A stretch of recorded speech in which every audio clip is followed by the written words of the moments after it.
democracies, because often people say that young people don't care about foreign policy. Foreign policy is not part of elections. It seems as if this election, maybe for the first time in any dramatic way, foreign policy will matter. Well, it mattered in 1968, the last time there was a Democratic convention in Chicago, and young people were pretty active. And with interesting results in that, we had the Nixon presidency, and we had actually the end of the Vietnam War on that watch. We'll see what happens if there's any parallels to what's happening this year. But, for young people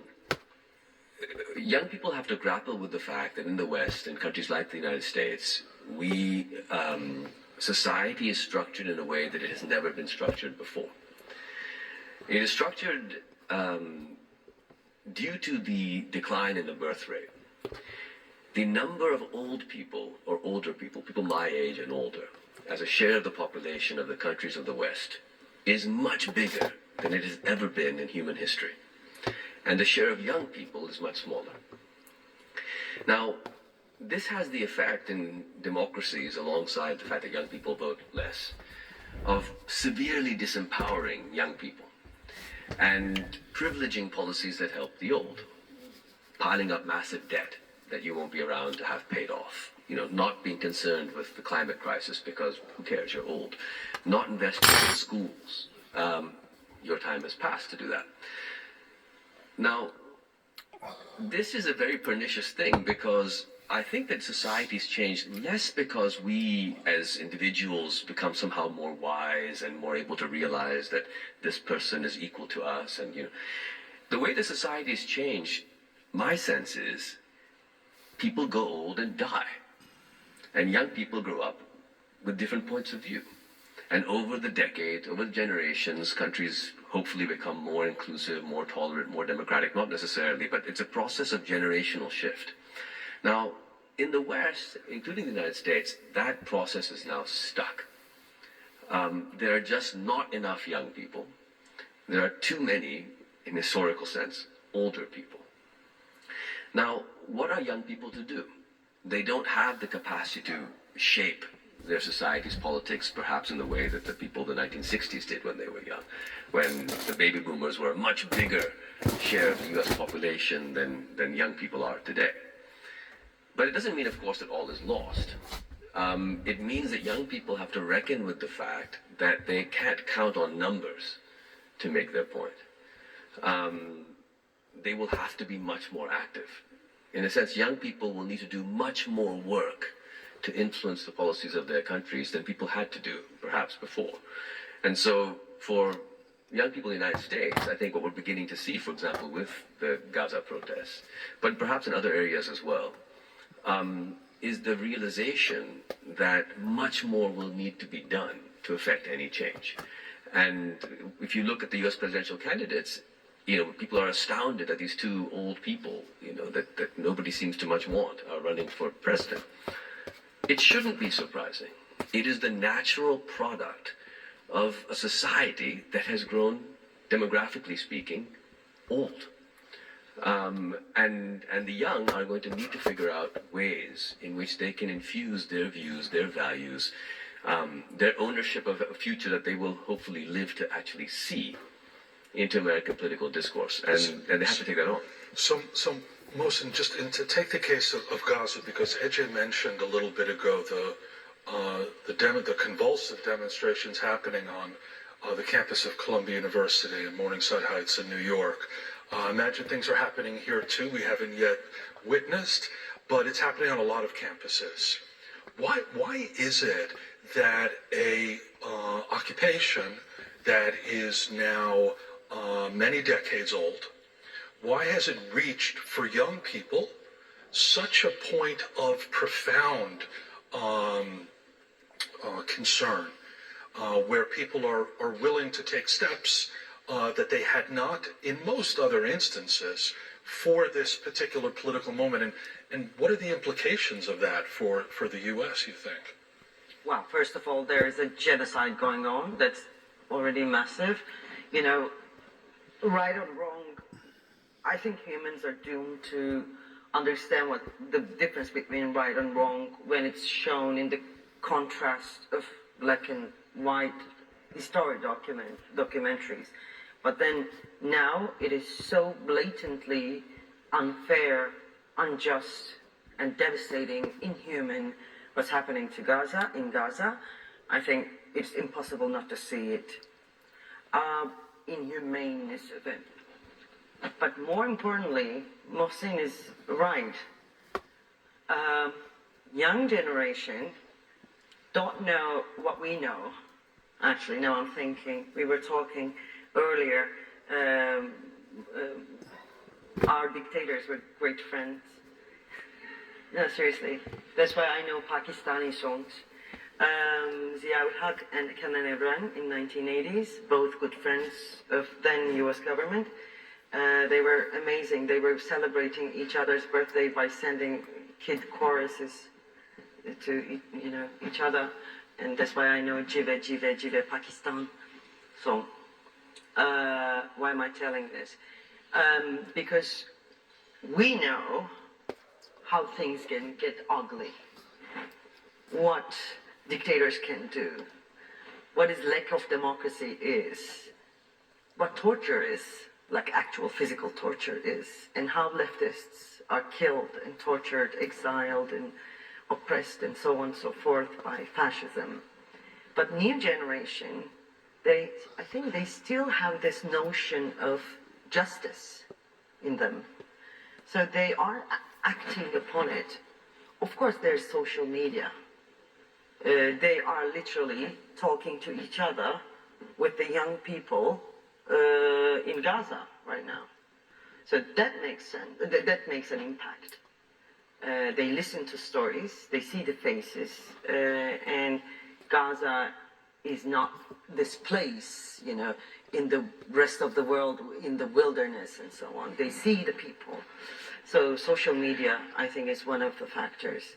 But then, as Nesreen was saying this morning, we are coming to the edge of history.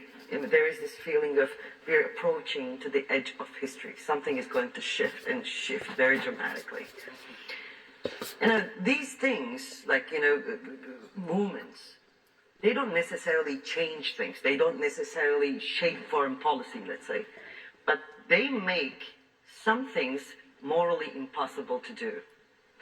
Occupy movement, Argentina, and, feminism in Argentina, or, right now Colombia is happening, this Gaza. It doesn't necessarily change the decision of decision makers, but it makes it so embarrassing to take these decisions. It paralyzes the political system. So it actually shapes the political narrative, but not necessarily in a very direct way. So that's why we have to keep our faith in political movements. Not that necessarily they overnight you wake up to another world, but it gradually changes everything. And one day you wake up and, like in Black Lives Matter, for instance, you wake up and doing that racist thing that you did one day ago becomes impossible. So there's a question here specifically for Ben, but I wonder, Ben, if I could beg your indulgence, and please be open and say, I shall not answer the question, but if Barack Obama were in power today as president, would he, in a counterfactual way, have handled the Gaza situation differently? I don't want to take the easy way out and say, of course he would have, because it's a counterfactual. I guess I will say,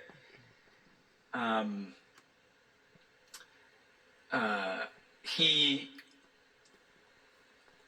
did not get along with Prime Minister Netanyahu. I think that was no secret. And so I do think that at the outset, post October 7th, I'm not sure that he would have as fully and comprehensively embraced Netanyahu, and probably would have been a bit quicker to be vocal in Judgmental. and being willing to differ with the Israeli government. I mean, this was Judgmental. This was a difference that was evident at the time in the Obama administration. There was a kind of segment of people that had a view that Biden himself articulated. So this is not me putting words in his mouth. That the way that you embrace Israel and you keep any disagreement private, and that embrace is what allows you to do certain things. I think that the lesson I learned is that where we did have differences that we followed all the way to logical conclusion with Netanyahu was on the Iran agreement, right? And then part of what we were able to demonstrate is it's okay to just disagree, and if Netanyahu is going to fly to Washington and give a speech to the U.S. Congress opposing our foreign policy, we're willing to live with that. Like, you have to be willing to accept, and this is what I've seen the administration has struggled with, is they want to be seen to be evolving to a more critical place, but they don't want to be seen to just be, we totally disagree here. You're doing the wrong thing. And you can't, there's no threading the needle here. You're either fundamentally supportive of Israeli government policy, or you're taking clear steps to pursue a different policy. I'd like to think that, we would have, made that kind of more definitive break. I can't say for certain. I will say that it actually relates to young people, because nobody brings them into these conversations. And Lenny, when we were, when the Iran deal was reached in the summer of 2015, for instance, AIPAC announced that they were going to spend, I think, $40 million to defeat it, and they, mobilized a lot of infrastructure to pressure Democratic members of Congress, and they could have killed the deal, like if they had gotten a few Democratic votes. And one of the things that we did is we turned to the broader progressive infrastructure, like Move On and actually probably a bunch of Open Society Foundation partners, and